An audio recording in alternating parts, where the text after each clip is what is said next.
Mesdames, Messieurs, bonsoir et merci de suivre le 20h de la télévision du Burkina. À la une de l'actualité ce soir, les médias face aux défis sécuritaires, leurs responsabilités engagées. Les débats sont lancés depuis ce matin à Ouagadougou. Journalistes et défenseurs des droits de l'homme issus d'une trentaine de pays prennent part à la 7e édition du Festival international de la liberté d'expression et de presse. Les membres du Conseil économique et social se penchent sur un accès au logement décent. Les habitats spontanés sont pointés du doigt au cours de la deuxième session ordinaire de l'année en cours à Ouagadougou. Et puis, que s'est-il réellement passé le 23 octobre dernier au Mali? Le ministère de la Défense affirme que plusieurs de ses soldats ont perdu la vie au cours d'un raid de l'opération Barkhane dans la région de Kidal. La piste d'une éventuelle bavure est inenvisageable selon l'état-major général de l'armée française. Bienvenue à tous. L'appurement de la dette des médias privés en cours en témoigne le traitement déjà effectif pour plus de 300 sur les 406 dossiers concernés. Le Conseil des ministres de ce jour s'est attelé à chiffrer le montant de cet appurement. Les membres du gouvernement se sont également penchés sur d'autres sujets détaillés pour nous par Adama Guiti et Mounira Kéré. Les horaires de travail changent pour compter du 1er janvier 2018. À la suite d'une évaluation de la journée continue faite dans les 13 régions du pays, le Conseil a adopté un décret qui modifie les heures de début et de fin du travail au Burkina. Pour compter du 1er janvier 2018, de 7h30 à 12h30 pour le matin, la pause de 12h30 à 13h et les après-midi de 13h à 16h. Le vendredi, la matinée c'est de 7h30 à 12h30. La pause de 12h30 à 13h30 et donc l'après-midi de 13h30 à 16h30. Pour plus de transparence et une meilleure gestion des bourses d'études au Burkina, les bourses spéciales, dont la gestion relevait de la discrétion du ministre en charge des enseignements supérieurs, sont désormais supprimées. Le Conseil a relu le décret relatif à la gestion des bourses d'études et de stages. Le ministre de l'enseignement supérieur avait un certain nombre de bourses qu'il gérait de façon discrétionnaire et une partie était attribuée aux affaires étrangères pour gérer notamment les bourses des enfants de personnes qui étaient là-bas à un moment donné en mission diplomatique et qui rentraient pour continuer les études. La SE a demandé de supprimer tous ces éléments-là, ça a été pris en compte. Le dossier sur l'appurement de la dette de la presse privée s'est invité au Conseil de ce 8 septembre. 406 dossiers sont concernés et selon Rémi Fulgence d'Anguinou, la situation est assez particulière. 801 189 280 francs CFA. C'est ce qui a été payé ou est en cours d'être payé. Ça concerne donc à peu près 336 dossiers. Et puis nous avons une situation de 425 615 546 francs CFA, qui sont des dossiers qui ont été transmis au DAF des différents sectoriels, généralement pour que les organes de presse puissent les enregistrer au titre de contrat. Et à la date d'aujourd'hui, le Milefid n'a pas reçu de retour. Pour le compte du ministère de l'eau et de l'assainissement, le Conseil a adopté des marchés pour la réhabilitation de barrages comme celui de Koubri, la construction de 200 nouveaux forages et l'équipement de 300 forages existants entre autres. Le coût de ces travaux est estimé à 2 milliards 84 millions de francs CFA. Et à l'issue de ce Conseil des ministres, les journalistes ont voulu en savoir plus sur la censure de l'émission Sur la brèche qui était censée recevoir Tahirou Bari dimanche dernier. Le ministre de la Communication, Rémi Dandinou, répond. J'ai suivi le journal, j'ai écouté la déclaration de la rédaction. Je prends acte que nous avons une rédaction au niveau de la télévision nationale qui est très engagé pour la défense de la liberté de la presse, pour la liberté d'accès des uns et des autres aux médias. Et voilà tout ce que je dis là-dessus. Vous savez, moi je suis quelqu'un d'extrêmement... il y en a qui disent que j'ai lu que j'étais suffisant, je faisais un peu le malin et tout ça, mais j'ai mon vécu que j'assume. Je suis quelqu'un d'assez simple dans ma façon d'être. Si quelqu'un estime qu'il a un carton rouge à me donner, il me donne. Vous savez, j'ai passé... de 1998 à nos jours, à me battre pour ce que les gens puissent dire aux autres, je ne suis pas content de vous. Et je suis content que les gens disent je ne suis pas content de vous. C'est pour ça que moi je me suis engagé, ce n'est pas pour autre chose. Regardez les textes qui régissent la presse depuis le CNT, je ne suis pas directeur de publication des médias. Donc je ne peux pas décider de ce qui passe à l'intérieur des médias. Si vous estimez que j'ai eu immixtion, de la même façon on aurait pu dire que le communiqué ne passe pas. Parce que si on aurait pu dire également que les déclarations de Tahirou Barry à la sortie de la passation de service ne passent pas. L'immixtion, elle est à quel niveau? Voilà, donc je pense que les uns et les autres, on doit raison garder et faire avancer la liberté de la presse dans notre pays. Pour le reste... Vous avez donné des instructions? Est-ce que je peux donner des instructions? Est-ce que vous avez donné? Non, je vous pose la question, est-ce que je peux donner des instructions? Je ne suis pas directeur de publication, c'est un EPE. Vous savez que même... c'est le conseil d'administration qui décide. Une réaction recueillie par Adama Guiti et Mounira Kéré. Et puis, c'est communiqué avant de poursuivre à l'occasion de la cérémonie officielle de lancement du projet de transport et de développement des infrastructures urbaines et des travaux de bitumage de la route nationale numéro 29, Manga-Zabré, placé sous le très haut patronage de son Excellence, Monsieur le Président du Faso. La direction générale du protocole d'État convie les personnalités invitées le jeudi 9 novembre 2017 à partir de 8 h à Zabré, province du Boulgou, dans la région du centre-est. L'heure limite d'arrivée est fixée à 9 h. Et puis sachez que le Premier ministre Paul Kabat-Chieba effectue du 9 au 11 novembre prochain une visite d'amitié et de travail à Abidjan en Côte d'Ivoire. Le chef du gouvernement prendra part aux journées de promotion économique et commerciale du Burkina Faso et au forum Diapo Invest. Ce sont des rencontres économiques conjointement organisées par le ministère du Commerce, de l'Industrie et de l'Artisanat et Burkina Invest & Co, une organisation d'hommes d'affaires de la diaspora burkinabé en République de Côte d'Ivoire. 250 participants, une trentaine de pays et 4 jours pour penser rôle et responsabilité des médias en matière de défis sécuritaires. C'est l'affiche de la 7e édition du Festival international de la liberté d'expression et de presse ouverte ce matin à Ouagadougou. La présidence de ce rendez-vous du monde médiatique incombe au chef de l'État. Koualen Ebié, Zoubaviel David Abiré, reportage. Dans une Afrique en proie au terrorisme et minée par la radicalisation, quelle peut être la contribution des médias pour des sociétés plus stables? La réflexion est portée par le FILEP, le Festival international de la liberté d'expression et de presse, dont la 7e édition s'ouvre ce matin à Ouagadougou, sous l'égide du président du Faso, représenté ici par Chérif Sy. Pendant 4 jours, près de 250 participants venus d'Afrique et d'ailleurs vont analyser l'ampleur du phénomène terroriste et ses implications pour l'état des droits en Afrique et surtout, réfléchir sur la contribution des médias dans la lutte contre les violences. Au Burkina, vous voyez tous les jours au Sahel, c'est des attaques, c'est des assassinats ciblés. Au Mali, c'est exactement la même chose. Boko Haram au Nigeria. Donc, de façon globale, le principal défi, l'un des enjeux majeurs en termes de gouvernance aujourd'hui en Afrique, c'est la question de la sécurité. Et si la question de la sécurité constitue un enjeu de gouvernance, les médias ne peuvent pas rester en dehors de la réflexion. Comme dirait quelqu'un, la sécurité est une question très sérieuse qu'il ne faut pas la laisser aux seules troupes armées ou aux seuls militaires. Et pour atteindre ces objectifs, 12 communications seront livrées par des universitaires, des journalistes, des défenseurs des droits de l'homme et des spécialistes en questions sécuritaires. Une initiative saluée par le président du Faso qui, à travers son haut représentant, souligne la pertinence du thème au regard du contexte sécuritaire dans la bande sahélo-saharienne. Les systèmes sécuritaires de nos jeunes États sont aujourd'hui mis à rude épreuve.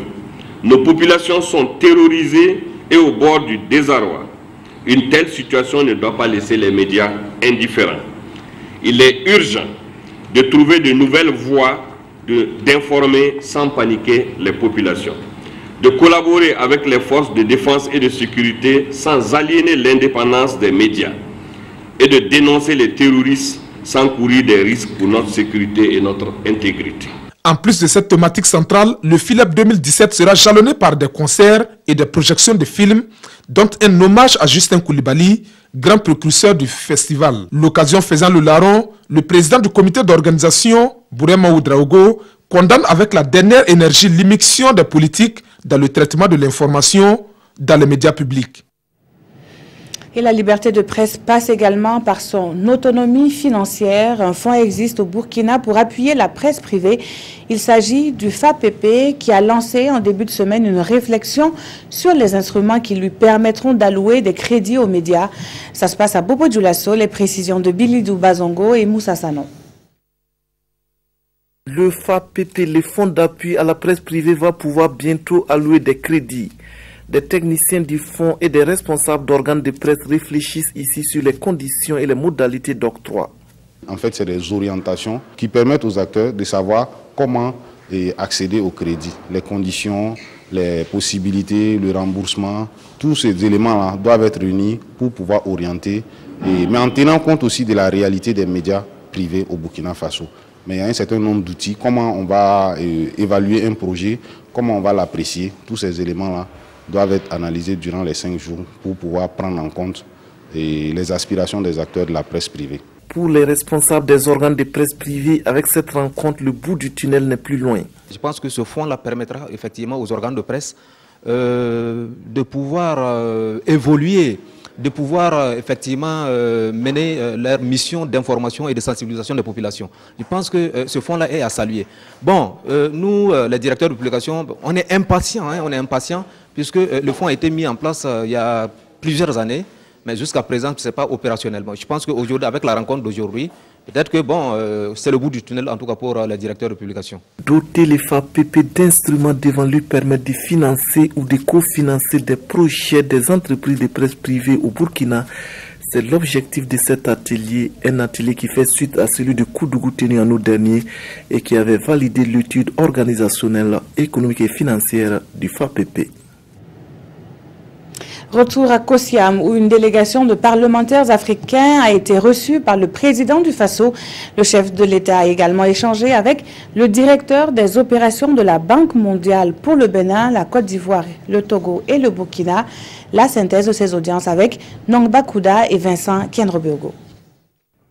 Le directeur des opérations de la Banque mondiale pour le Bénin, le Burkina Faso, la Côte d'Ivoire et le Togo est allé échanger avec le président du Faso sur la coopération entre l'institution de Bretton Woods et le Burkina Faso. Pierre Laporte, saluant les efforts du gouvernement burkinabé, affirme que le portefeuille se porte bien. Le message était d'abord de féliciter le président pour le bon travail que fait son équipe à la réunion du groupe consultatif à Paris l'année dernière. La banque a déjà approuvé 400 millions de dollars pour le Burkina Faso en projet et appui budgétaire. Et pour les 7 prochains mois qui viennent d'ici fin juin 2018, on prévu d'approuver un montant environ 780 millions de dollars américains. Le président de l'Assemblée nationale burkinabé, Alassane Balassah Kandé, a conduit une délégation de présidents d'Assemblée de l'Union parlementaire africaine au palais de Kosiam.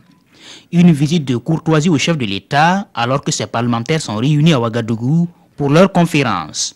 Une réunion qui sera l'occasion pour eux de prendre de nouveaux engagements au profit des populations africaines. Il y aura des engagements, des décisions fortes et des recommandations pour faire en sorte que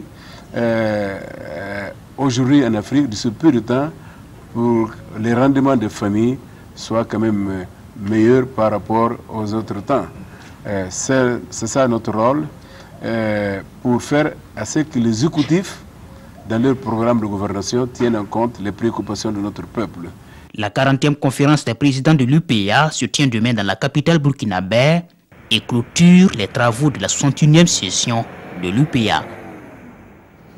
Et c'est justement dans le cadre de cette 40e conférence de l'Union internationale parlementaire que le président de l'Assemblée nationale du Togo est arrivé en début d'après-midi à Ouagadougou. Dama Dramani prendra également donc part au 40e congrès des chefs de parlement prévu s'ouvrir donc demain à Ouagadougou. Ce sont des images rapportées par Linda Kaboré et Gérard Sommet. Augmenter le budget pour l'assainissement, l'hygiène et l'accès à l'eau potable. Le plaidoyer se mène au sein de l'Assemblée nationale où des parlementaires sont en formation. Quels sont les tenants et les aboutissants de cette session? Réponse avec Salifou Belem et Vincent Kienrobeogo. Ici réunis, les députés membres du réseau des parlementaires burkinabés pour l'eau et l'assainissement s'informent sur le budget de 2018 de l'État burkinabé alloué à l'eau et à l'assainissement. Pendant leurs travaux, ils vont se familiariser avec les chiffres relatifs à ce secteur. Il s'agit par exemple de pouvoir donner aux députés, par exemple, les engagements que l'État burkinabé s'est engagé à faire en sorte que les questions d'eau et d'assainissement en matière d'accès soient à un niveau très acceptable. Et nous verrons si le député doit pouvoir interpeller, sensibiliser et actionner des leviers permettant donc à l'État de pouvoir faire quelque chose dans ce secteur. Selon WaterAid, qui apporte son appui technique et financier, 19,8% de personnes au Burkina Faso n'ont pas accès à l'eau potable. Occasion pour cette organisation de plaider pour faire évoluer cette donne. Au niveau du Burkina Faso, nous savons que nous sommes en retard par rapport à l'accès à l'eau potable et aussi par rapport à l'assainissement. On vient de quitter les OMD, nous savons que le Burkina Faso n'a pas atteint les OMD en dehors du taux d'accès à l'eau potable en milieu urbain. Et aujourd'hui, nous savons effectivement que le Burkina Faso, le gouvernement a reconnu, avec pratiquement la plupart des gouvernements africains, qu'une des solutions pour accélérer le taux d'accès à l'eau potable et à l'assainissement est d'augmenter sa contribution en matière de finances. À la fin de cet atelier, ces députés devraient donc être clairement situés sur la part du budget dédié à ce secteur, mais aussi sur l'évolution de ce budget depuis ces 3 dernières années. Plongeons-nous à présent au cœur de la deuxième session ordinaire du Conseil économique et social. Les membres du CES se penchent sur la prolifération des habitats spontanés et sur la problématique de l'accès à un logement décent. Les travaux se mènent depuis une semaine déjà.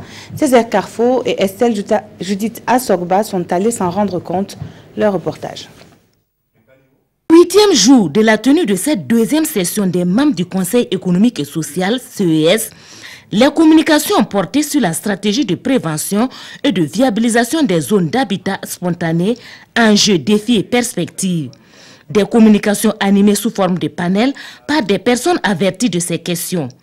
Les communicateurs du jour ont d'abord fait ressortir les causes avant de faire des propositions de solutions. Les causes de l'habitat spontané sont liées essentiellement au fait que la croissance démographique urbaine aujourd'hui actuellement est très accélérée et les capacités de l'État et des collectivités locales n'arrivent pas à créer les conditions d'accueil de cette population qui vient du monde rural. La solution que nous proposons, c'est de faire en sorte que l'État ou la collectivité locale puisse disposer d'un stock de logement pour les populations. Effectivement, que le droit au logement soit payé. C'est de faire en sorte qu'on ait aussi un parc locatif qui permet aux gens de pouvoir se loger sans être propriétaire, mais être logé décemment. Pour le premier responsable de l'institution, la prolifération des habitats spontanés et la problématique de l'accès à un logement décent est un sujet qui mérite une attention particulière. Et en choisissant de se pencher sur la question, les membres du CR veulent ainsi, à leur manière, apporter leur contribution à cette problématique. Ce que nous faisons aujourd'hui, c'est pour simplement conseiller nos autorités sur le danger qu'il y a en perspective. Ainsi donc, à l'issue de cette deuxième session, ils vont faire des suggestions et recommandations à l'endroit du gouvernement pour une saine urbanisation et l'effectivité du droit au logement au Burkina Faso. Un clin d'œil à présent à la semaine nationale de l'Internet et des TIC qui déroule donc son programme à Ouagadougou. Tenez, un panel sur TIC et sécurité a été animé ce mercredi par des experts. Les points saillants dans ce compte-rendu signé de Rasmane Zoundi et Oumar Zombré. Piratage informatique, escroquerie, chantage, terrorisme et tentative d'enrôlement des jeunes dans l'industrie de la terreur, voici autant de menaces dans le cyberespace que vivent les internautes au quotidien sur la toile. Face à toutes ces menaces qui font de l'Internet un endroit potentiellement dangereux, les panélistes donnent des pistes de solutions. Il y a des moyens techniques, mais les moyens techniques sont d'abord précédés des moyens stratégiques.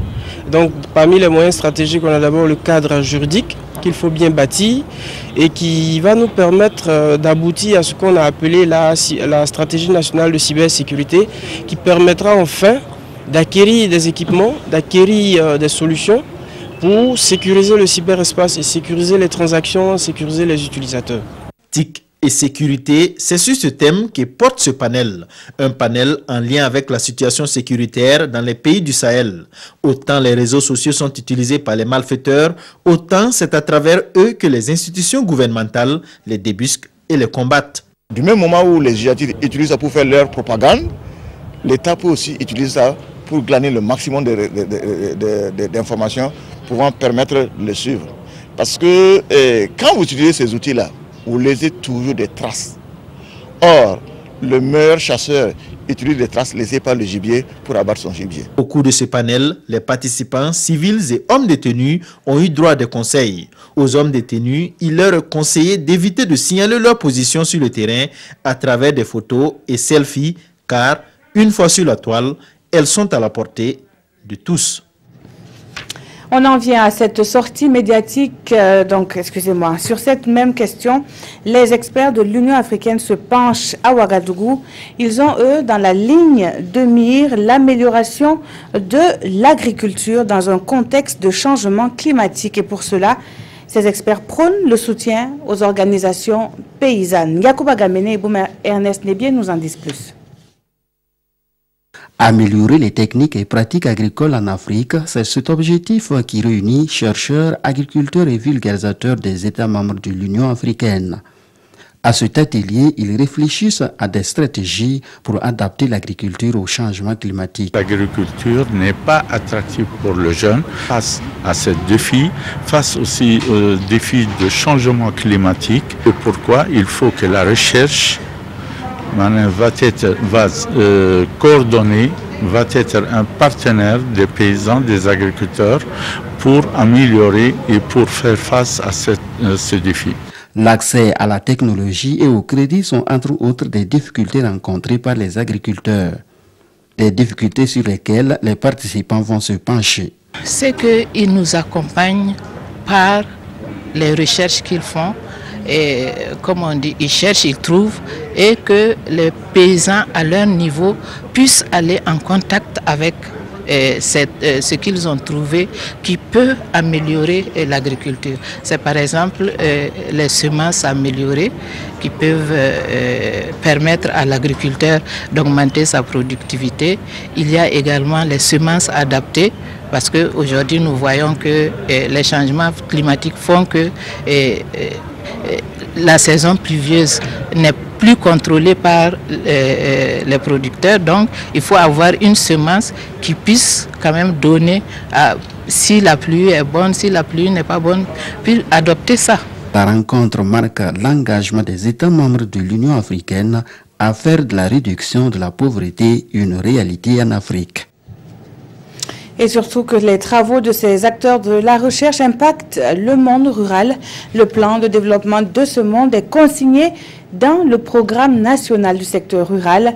Le nouveau PNSR est en cours de validation. Il se veut cohérent avec les axes du PNDS. Yacouba Gamene et Ernest Nebié nous en disent plus. Ce document contient le programme national du secteur rural PNSR. Élaboré en 2012, il a été retouché pour être en cohérence avec les grands axes du PNDS. Avant sa mise en œuvre, ce nouveau référentiel de développement du secteur rural fait ici l'objet de validation par l'ensemble des acteurs intervenant dans le domaine. Et c'est de faire en sorte que ce qui a été prévu dans le PNDS, qui est le référentiel national de développement de ce pays, puisse être pris en compte pour ce qui concerne le secteur rural dans ce document. Donc c'est un document très important de planification, mais pour la mise en œuvre, qui va contribuer fortement au développement économique et social de notre pays. C'est un PNSR qui prend en compte toutes les préoccupations du monde rural, selon le secrétaire permanent de la coordination des politiques sectorielles agricoles. Premièrement, en fait, l'axe sur la sécurité alimentaire, un axe sur l'accès au marché, un axe sur la gouvernance du secteur rural. Donc c'est l'ensemble de ces axes-là qui reprennent en fait l'ensemble des activités du secteur rural, c'est-à-dire les activités du secteur des ressources animales, les activités de l'environnement, les activités de l'eau, les activités de la recherche scientifique. Donc voilà en gros, en fait, résumé la composition du PNSR. Cet atelier de validation est un processus final d'élaboration du PNSR. À l'issue des travaux, les participants doivent obtenir un document final qui fait l'unanimité, toute chose qui favorisera la mise en œuvre de ce nouveau référentiel de développement du secteur rural sur le terrain. Actualité sportive à présent et nous parlons du dernier match des étalons en course pour le Mondial 2018. Les poulains de Duarte sont en regroupement à Ouagadougou où ils vont affronter les requins bleus du Cap-Vert. Ce sera le 14 novembre prochain avec de gros enjeux que nous exposent Césaire Carrefour et Kalfa Ouattara. Le rendez-vous, c'est dans une semaine. Les étalons du Burkina seront face aux requins bleus de Cap-Vert. L'ultime match des qualifications pour réussir 2018 que Paulo Duarte veut aborder avec toutes les chances de son côté. Mais pour ce premier entraînement, tous n'étaient pas au rendez-vous. 4 jours, à l'intérieur, il va être intérieur, ils ont la mauvaise chance de son oncle a décédé, donc ils sont à Bobo. En principe, ils verront demain. Pouba serait aussi un peu blessé, donc dans sa place, on a appelé Lengani, qui est à Guinée. Steve aussi qui est arrivé aujourd'hui, et Koulibaly est arrivé aujourd'hui avec la Tunisie. Donc demain, en principe, tout le monde sera là. On va allonger la semaine plus 4 jours donc normal. Normalement, on joue samedi. C'est pas rien de grave, on va gérer bien et on va bien travailler sur cette dernière match. Le Burkina n'a plus son destin en main, mais la motivation demeure et il faut faire plaisir au public. La récupération hier, et en tout cas, il me sent très bien et il y a l'enthousiasme et le groupe très sympa qui nous ont bien accueillis depuis notre entrée. Et on dit alhamdoulilah, on dit gloire à Dieu et le reste à venir, c'est de travailler et puis bon, faire plaisir au peuple, Inch'Allah. Et nous, on est optimistes et on sait qu'il aura gain de cause, Inch'Allah. On a fait quelques erreurs en Afrique du Sud et maintenant on a à cœur de faire un bon match ici et de gagner parce que depuis le début de la compétition, on a fait que 2 matchs nuls et gagner contre le Cap-Vert, ça sera bien pour le moral et espérer se qualifier. L'ambition, c'est de terminer en beauté. C'est le souhait de tous les Burkinabés et des étalons aussi. Y a-t-il eu bavure des soldats français au Mali? Le ministère malien de la Défense, pour sa part, soutient qu'une dizaine de ces soldats ont trouvé la mort suite à une opération menée par la force Barkhane dans la région de Kidal. Ces derniers étaient retenus par un groupe djihadiste depuis juillet 2016. L'armée française, elle, réfute la présence de ces militaires dans le lieu où s'est menée l'opération. L'armée française a-t-elle commis une bavure au Mali? Le ministère malien de la Défense affirme que plusieurs de ces soldats qui étaient retenus captifs par un groupe djihadiste ont trouvé la mort lors d'un raid de l'opération Barkhane. Ce raid mené dans la nuit du 23 au 24 octobre a visé un camp d'entraînement du groupe Ansardine près d'Abaïbara dans la région de Kidal, faisant une quinzaine de morts. L'état-major de l'armée française assure que le travail de renseignement mené au préalable n'a à aucun moment permis de détecter la présence sur le site de militaires maliens capturés. Les corps d'une dizaine d'entre eux, portés disparus depuis juillet 2016, auraient été identifiés. Lancée il y a 3 ans, l'opération Barkhane, composée de 4000 hommes, a pour mission de lutter contre les groupes djihadistes au Sahel, aux côtés de la MINUSMA, la mission de l'ONU, et la nouvelle force G5 Sahel, qui rassemble des militaires du Tchad, du Niger, du Mali, du Burkina Faso et de la Mauritanie. La révolution d'octobre russe a 100 ans, un centenaire célébré en grande pompe par le Parti communiste à Moscou. L'occasion pour le chef du parti, qui est aujourd'hui d'opposition, de rappeler les idéaux de cette révolution menée à l'époque pour combattre le capitalisme. Des portraits de Lénine, de Staline et de Marx, des drapeaux rouges, des milliers de membres et de sympathisants du Parti communiste russe rassemblés dans le centre de Moscou. Ce mardi marquait le centenaire de la révolution bolchevique, un anniversaire très modestement fêté par le Kremlin, mais solennisé comme il se doit par le plus large parti d'opposition au Parlement. Nous pouvons tout réussir, mais sous le drapeau de Lénine, sous la bannière de la révolution d'octobre. En 1991, nous avons tous été trahis, mais nous n'avons pas abandonné. Des délégations en provenance d'Italie, de Colombie, du Chili et d'autres pays ont participé au défilé. Pour les jeunes venus nombreux, la révolution reste une idée séduisante pour combattre le capitalisme. Chaque jour, nous voyons comment le capitalisme divise la société et comment il plonge une grande partie de celle-ci dans la pauvreté. Alors oui, la révolution est toujours à l'ordre du jour. Cette idée n'a pas vraiment vieilli, elle est absolument moderne, ça marche. Nous pouvons appréhender les questions modernes et trouver des explications et des réponses dans le marxisme et le léninisme.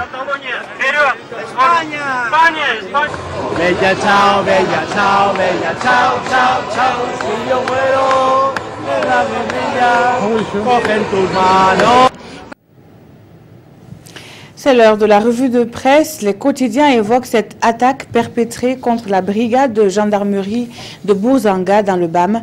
La lecture croisée des journaux, c'est avec Abdoul Rasmanezongo. La sécurité a été mise en insécurité dans le centre-nord. Oui, les forces du mal, s'attriste l'observateur, ont troublé dans la nuit du lundi à mardi la quiétude des populations de Bourzanga, située à 50 km de Djibo et 40 km de Kongoussi. La brigade de gendarmerie de la dite localité, relate notre confrère, a essuyé des tirs, je cite, d'individus lourdement armés et au nombre de 8, arrivés 2 à 2 sur 4 motos de grosse cylindrée. 2 motos sont emportées et des documents incendiés, relève le journal Le Quotidien, qui salue par ailleurs et surtout la belle collaboration entre gendarmes et policiers et qui a permis de repousser les 8 assaillants. Dans la même veine de la lutte contre le terrorisme et le banditisme, le journal Le Quotidien interpelle les autorités d'arrêter de tâtonner, je cite, car le tâtonnement profite à l'ennemi. Autre actualité, Citoyen vous invite dans le Grand Orient du Burkina, Fadangourma, où femmes mariées et salariées ne font qu'une, des prostituées. En dépit de nombreux risques, filles du terroir et d'ailleurs rivalisent pour décrocher le prix Nobel en amour, pardon, en prostitution. Lisez-en vous-même. Merci à tous d'avoir suivi ce journal. Très bonne suite de programme sur la télévision du Burkina.